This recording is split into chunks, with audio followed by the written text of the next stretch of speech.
All right. Welcome. Get signed in and grab a seat and we'll get started. Thank you for coming. Thank you, good sir.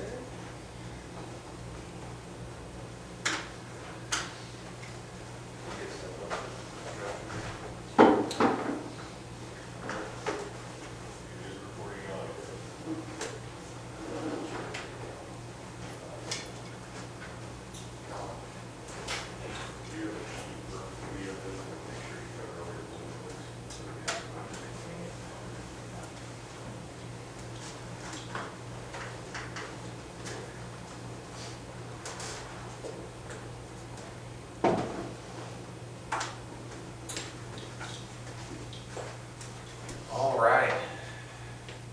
You can sit wherever you want. There you go. All right. Thanks for coming, guys. We're going to be reviewing forcible entry. It's something that most of us are pretty familiar with at this point, but it's a good thing for us to review. Before we get started, my name is Colin Wright. I'm going to be your instructor today. Obviously, I've worked at the Jeff City Fire Department for about 7 years. Prior to that, I was in EMS. So, also, if you guys need to go to the restroom, restrooms are located either back in your bedroom area, or we do have the guest bathroom out front. There's a drinking fountain located in the bay. Does anybody have any questions before we get started? Okay, good. Let's get going. All right, our course objectives for today, it's kind of a cut down class a little bit than the full class. We're going to describe the basic principles of forcible entry, describe forcible entry tools, explain considerations for forcible entry tool safety, and explain how to carry forcible entry tools. The last little lecture part is going to be describe methods of forcible entry through doors. Later, we're going to travel down to the training facility, and we're actually going to demonstrate a skill of forcing both an inward and outswinging door. So, objective 1, describe the basic principles of forcible entry. Forcible entry is used to access areas we couldn't normally access. Now, as always, we have a scale from a little to a lot. No damage to lots of damage, destroying things. We need to figure out how to access the facility or area as quickly as possible, doing the minimal amount of damage. This also happens to work a lot of times in cars, a lot of these techniques, airplanes, other such vehicles. Learning proper mechanics of prying, proper uses for tools, what tools are made for striking, what tools are made for prying, helps you get through a lot of stuff. Where to force a door, when to force a door, these are all things that we have to communicate through incident command. We all know that certain tactics have to be fulfilled prior to forcing a door. We don't want to go up to a burning building, lots of flames, heavy smoke, and force a door before we have a hose line ready. If we force that door and we don't have that hose line ready, we feed a whole bunch of oxygen in, and we can make the fire worse. We can also bring it towards our victims if we don't have a team ready to perform rescue on the other side. We know a lot of victims are found in egress pathways. You open that door, there's a victim in there, and you're not ready to pull them out, you can bring that fire towards them, bring that heat, bring that smoke toward them. Where is the location of the fire? If we're dealing with a basement fire, we don't necessarily want to force the door on an upper story. Let's try to get on the same plane as the fire. Force it down there where we can get inside. What stage of the fire is the fire at? If we've had a fire that's been compartmentalized for a long period of time and starved for oxygen, again, you really got to be careful when you force that door and you give it a good inrush of oxygen. That's when you start to see smoke explosions or backdrafts, stuff like that. And then the effort required to force entry. Maybe it's not the door for us. Maybe it's a high security door that's going to be hard for us to get through. Maybe if we circle the building and find something, maybe there's a regular exterior door we can force and it'll be a whole lot quicker. Maybe there's a Knox box. It's always great to have a Knox box. So, wait to be ordered to force the door. We are all experienced here and we do soften structures, but again, make sure you have those other assets in place. You have maybe a RIT team, you definitely have a water supply, you definitely have a hose before you force a door. And we talk a lot about firefighting. Also, if we're on a medical emergency and it's a bad call, wait for your captain to tell you what level of force he wants you to use to take that door and how he wants it done. because I think we've all been to a call at this point where we did a lot of damage for somebody who wasn't breathing, and sometimes it's hard to justify that back to family. So we really have to make sure that's a coordinated, good faith effort on our part when we force that door. So, forcible entry ventilation, we kind of touched on this. We're going to talk about it a little bit more. Reading smoke is important. If we go and we already have a good outlet of smoke and we force that door, we're going to create another inlet. That's going to rapidly increase that fire volume inside that room. Worst case too is that could start to bring that fire back towards us. Again, fire follows smoke. So if when you force a door and all of a sudden you start getting a face full of smoke, you know that fire's coming towards you at that point in time. Anytime we force or make a hole in a structure, that is more opportunity for smoke to enter that structure, right? That's why we got to be really careful about how we force doors. You break a window, it's hard to put that window back in place. So whenever we can, leave the door as intact as possible. It's really great to force a door, control it, get it back, keep that oxygen from getting into that fire. Again, we break a window, we've really kind of eliminated that ability. Just like scene safe BSI, those things that are drilled into our head over and over and over again, is try before you cry.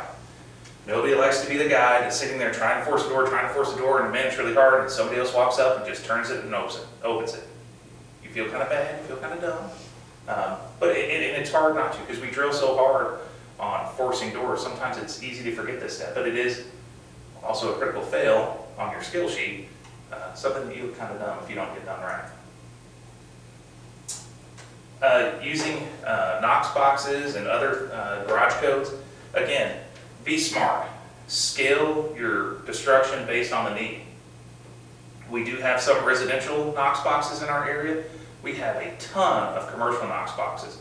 Other than that though, there's garage codes, and we do a pretty good job of keeping those up to date in our CAD system. So a lot of times don't forget to pull up your computer, check to see if that information is in there. Our 911 center is pretty good about telling us, by the way, hey, there's a garage code. And then be smart about it. Captain Vaught and I had a time where we couldn't get a garage door to work. Well, guess what? The battery was just dead in it. Where do we have 9-volt batteries on the fire trucks? And the smoke detectors. Yeah, so we just went, we pulled a battery from one of our smoke detectors, put it in, opened the garage, we did no damage. So, considerations, doors and locks. If you go up to some place and you're looking at the door and it looks like it's got a heavy duty commercial lock that's going to be hard to get through, but just down the little ways is a door with maybe a lock that's easier to pull, maybe attack that area. What kind of security barriers are there? I watched a video one time of a fire department who forced entry by smashing out a glass commercial door to try to reach through and unlatch, only to find that it was double keyed.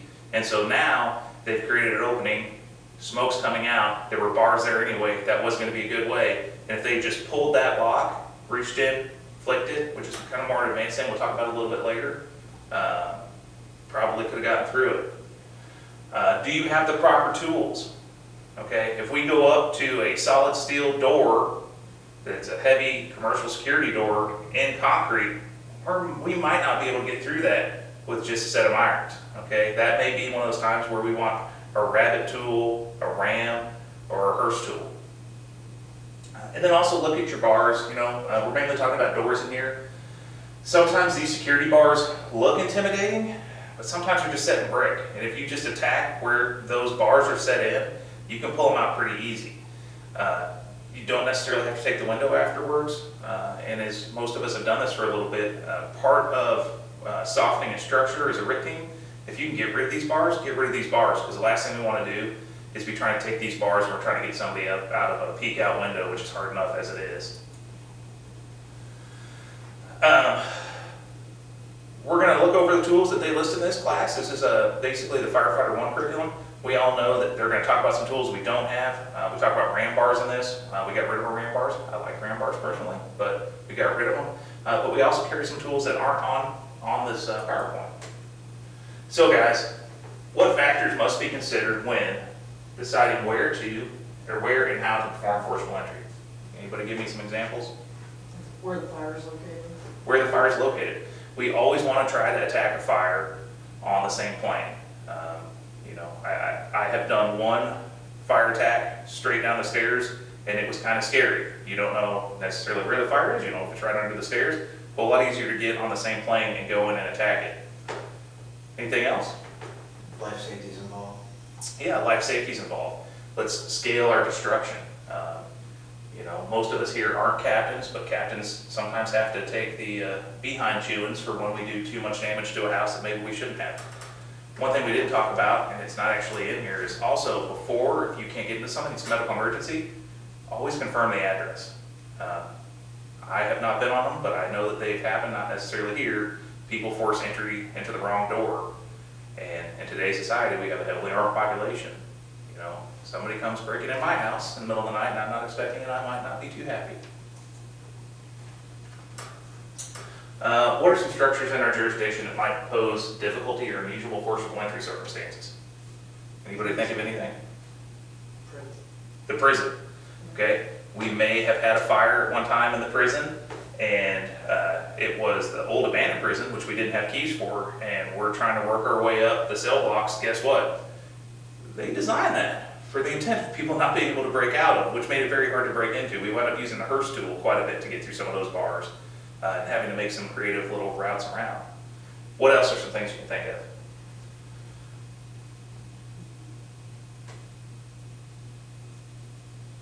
Do we have security bars in our area? Anybody think of a place that has some? I know one. There's a MoDOT building that has a hazmat small warehouse that is held late, 45. Yeah, right behind Mod Pizza. And actually, the reason those bars are on there is they have highly radioactive stuff. So if you're not familiar with that building, get familiar, because the last time I walked through it, this kind of a scary building. And then just other things that come up. Just yesterday, fire alarm at Staples. What did they not have? They didn't have a Knox box. One of the few businesses I've ever been to in our territory that didn't have a Knox box. And that really threw a curveball to everybody. Everybody's like, oh, there's not a Knox box, what do we do? And worst case scenario, the guy bringing the key walks to work and was an hour away. So we were there for a while. Everything turned out fine, but still. All right, guys, we're gonna talk about some forcible entry tools now. We're gonna harp on this over and over. Always wear appropriate PPE when forcing doors. Little pieces of metal can do a lot of damage to eyes, a lot of damage to fingers when you get them smashed by a hammer. And not that your gloves are necessarily going to help with that, but it makes documentation a whole lot easier for us on our work comp stuff. So there are 4 categories of forcible entry tool. We have cutting. We have cutting, pushing and pulling tools, prying tools, and striking tools. Cutting tools. They can be powered either manually or gas powered. We are coming into a more modern age where we're starting to get more and more battery powered ones that are pretty great. You have to make sure though that you match your cutting tool to what you're cutting.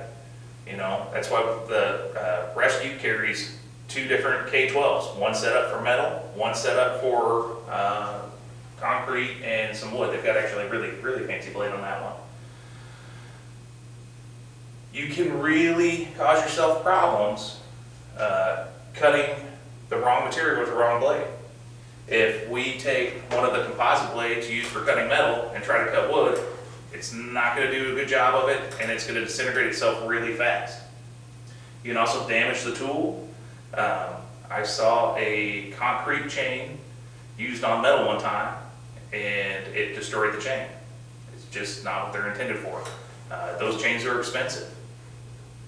If you can, always bring a tool that's appropriate to use. If not, get somebody that knows what they're doing. Find another tool. Every single truck's got a lot of different stuff on it. One of the most common ones we're going to come across is axes. We do carry both kinds of axes, both pit head and flat head. What do you guys prefer? Does anybody still grab a pickhead axe? Not very often. Not very often. No? Nobody likes pickhead axes? About the only time I see pickhead axes used now is pitch-through ventilation, and it's really just for a footing.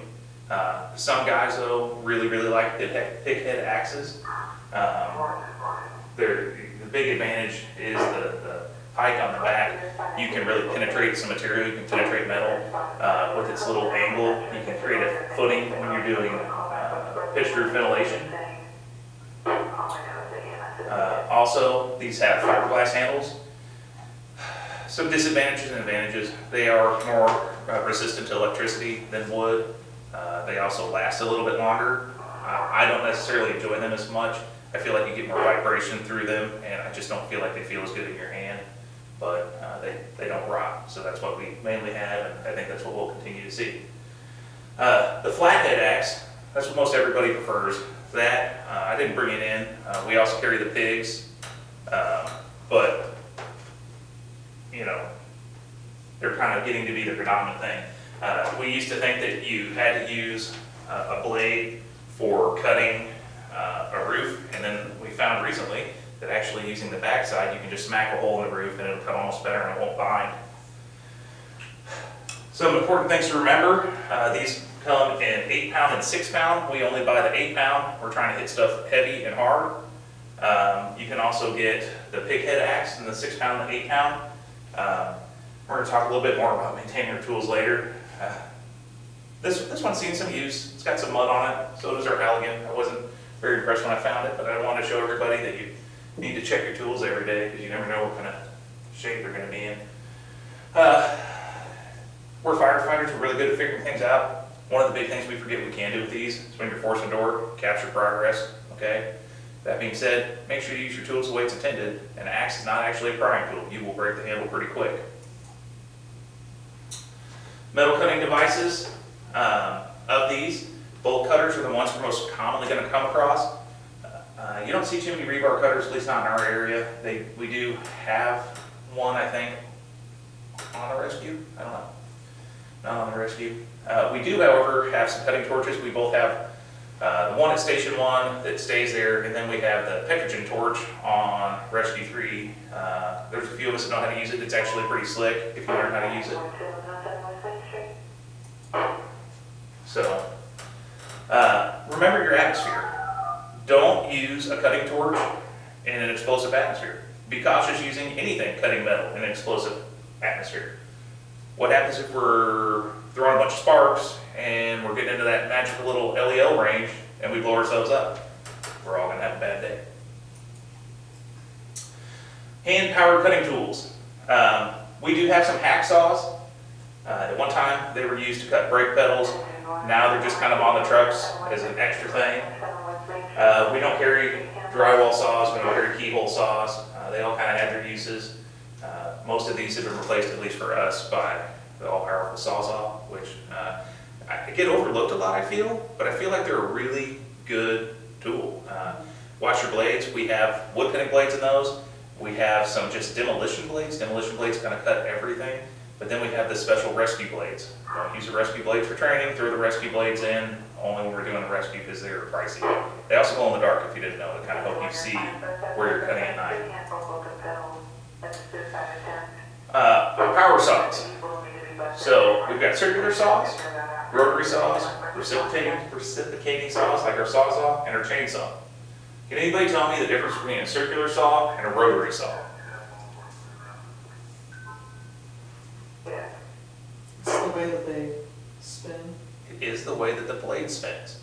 A circular saw is like a rip saw and you push away, while a rotary saw is gas powered and you pull towards you.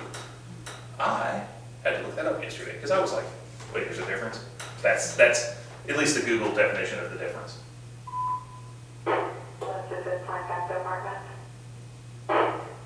Told you we're getting another look also inside this. So our circular saws usually are electric powered, usually smaller, maybe battery powered. They push away from you. Rotary saws, those are our K12s or Huskies. They're big, they're heavy, usually gas powered. The squats do carry some that are battery powered. Remember, you gotta watch your blades. You gotta make sure your blade matches what you're cutting. Remember when you're cutting metal and you're using one of those blades do destroy themselves as they cut. So your depth at which you're gonna be able to cut goes away the longer you cut with it. We kind of already talked about the reciprocating saws. Chainsaws, we carry basically two kinds of saws here. The ladders and the squads carry vent saws and that have carbide tip chains that are used for everything. Our brush trucks carry a traditional wood blade. They're cheaper. They don't last as long, but they're easier to sharpen and they're mainly cheaper. So if you have a tree down, it may be better to call one of those trucks so we save our good blades for when we're actually venting roofs and just use our chainsaws for what they're for. Also, the ones on the brush trucks are longer, so you can cut a bigger tree. Self-contained or power sources. Self-contained batteries have come a long ways. We've got battery-powered Hurst tools. We have a whole ton of battery-powered DeWalt tools. They're great.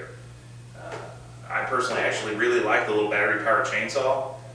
If you have to pull a whole bunch of wood floor and you're on a second floor or something with a crawl space, you can just buzz it out real quick, fold it out of the way.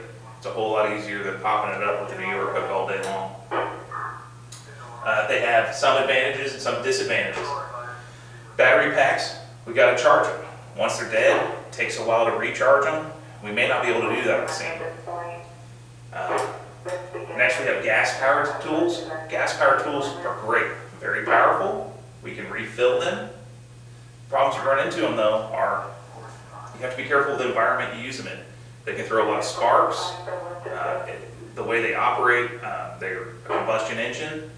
We also have to kind of do some air quality monitoring. If we're inside a small space and we're using them for a prolonged period of time, we can start to build up carbon monoxide. The other big disadvantage too is noise. It's very hard to hear each other. They're constantly noisy. Electrical tools, unless you're running them, they're not making noise. Finally, we have wired tools or electricity from a generator or an outlet. These tools are great. They work really, really well. Sometimes they're more powerful than the battery version, though the battery versions are catching up rapidly. The problem we run into there is we have to have a power source. So we're either running lines from the truck or we're using power from inside the structure, which if it's burned is a bad thing. We want to have that power controlled and turned off. So, things we should do. We should be familiar with the saws we have. What saws do we have here at this station on ladder 3? We got a chainsaw, okay? Little K-12. A little K-12, a little nice K-12. It's pretty ancient, but it actually works, I think, better than some of the newer ones. Our chainsaw, we used to have a big vent master. Now we're down to a steel, but the steel seems like it's running better, doing good. What kind of chain does it have on it? Carbide, you say? It does have a carbide, okay? When you put those chains on, if you don't know which way they go, get somebody to help you. It's a common mistake. Always follow the manufacturer's recommendations for how to clean and maintain those saws. Nothing stinks more than pulling out a saw in the middle of the night at a fire and find out the last person that cut a bunch of stuff left it gummed up. Some of that fibrous membranes that we cut through when we do vents, they start to get wrapped up in those saws and you can really start to gum them up some. That's basically how the ripstop pants work, is they just got a bunch of fibers that get in there and clog them up. Make sure you clean them, make sure you oil them, make sure that they're ready to go at the beginning of every shift. Always use your eye protection, hearing protection, and hand protection. It's hard for us sometimes when we are actually fighting fire to remember to have hearing protection. In fact, most of us don't. Who's going to go into a burning building with earplugs in? That's why it's important every chance that we can use that stuff, that we do use that stuff. So that's training, that's testing your equipment when you come in the morning. Hand protection. It always stinks to have a smashed finger. It's hard to explain because one of the first questions we get asked whenever we injure ourselves from the chief is, did you have all your PPE on? Okay. And they provide it for us, so we can't really argue with that. Forcing any saw beyond its design limitations can result in property damage and or injury. Let the saw do the work. Okay, let it cut. If it's not cutting it, find a different saw that can cut it. Make sure you have the right blade that's on it. Saws are not for prying. If you don't know how to cut down a tree, get somebody who can cut down a tree. I have seen a lot of people that I thought could cut down a tree, and I let them use a saw, and the next thing I know, we got a saw wedged in a tree, and we got a grass rig hooked up to it, trying to pull the tree sideways to get the saw back out. So if you don't know how to do something, get trained on it, or find somebody who knows how to do it. And again, talked about before, never use a saw in a flammable environment. We've talked about this, wear appropriate ear, eye, hand, and foot protection when operating a power saw. If you are in an environment where you're cutting down trees or trimming out brush, Colt had to do that the other day at the fire, get a pair of the chainsaw chaps. Okay, those things do work. And again, never force a power saw past its design limitations and follow the manufacturer's recommendations. And if you don't know what those are, we have most of the guides. If not, who is like the saw guru expert at the fire department who can list information from a direct page? Our guy? Yeah, our guy. I don't know. Clay Hasty. Clay Hasty, small gas engine extraordinaire. He is a wealth of information. Again, do not use them in a flammable atmosphere. Remember, sparks from cutting operations can cause additional fires. Make sure you have a charged fire extinguisher, or even better, a hose line. Never use a rotary saw to cut the shell of a storage tank that might contain flammable vapors. Again, just be careful anytime you're cutting a storage tank. That's going to be a pretty significant rescue operation. Make sure when you cut a storage tank, open it up, ventilate it, and know what was in it.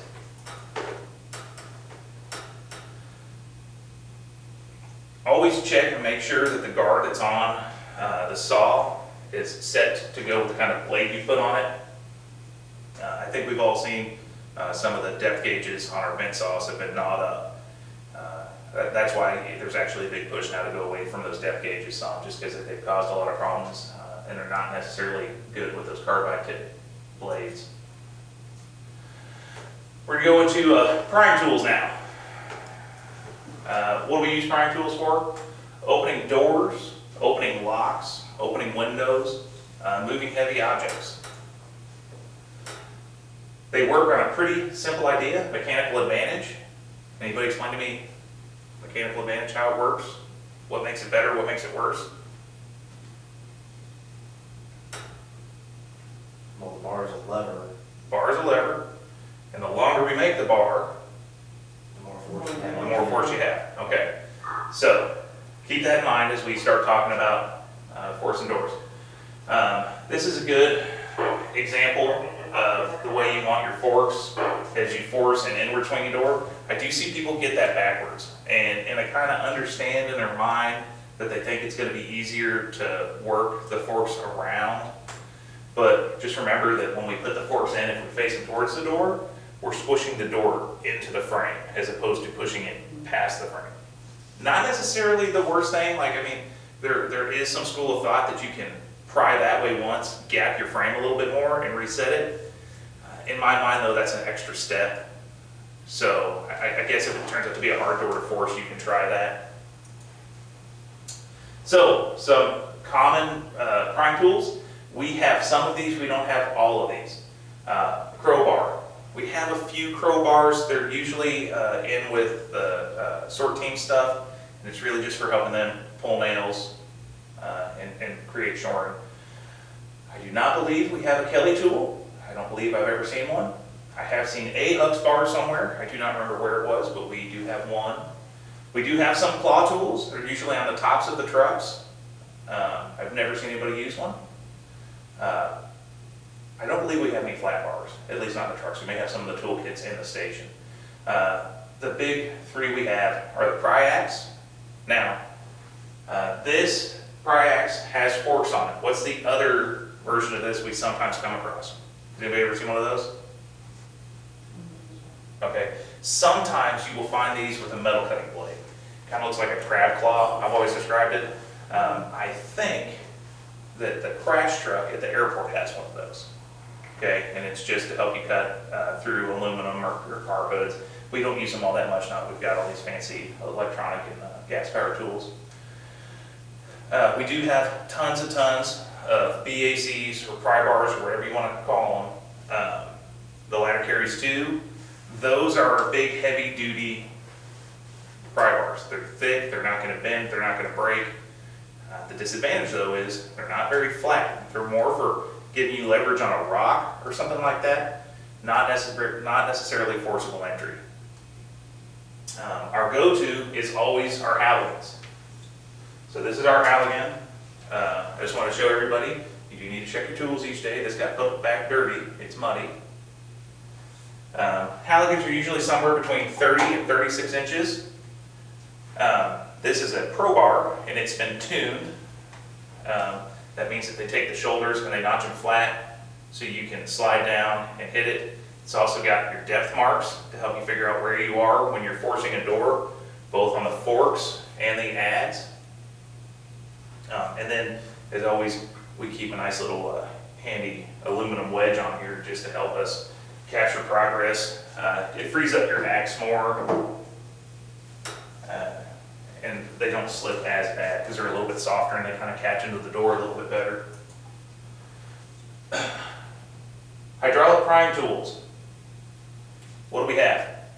Anybody think of anything we have? We just got them.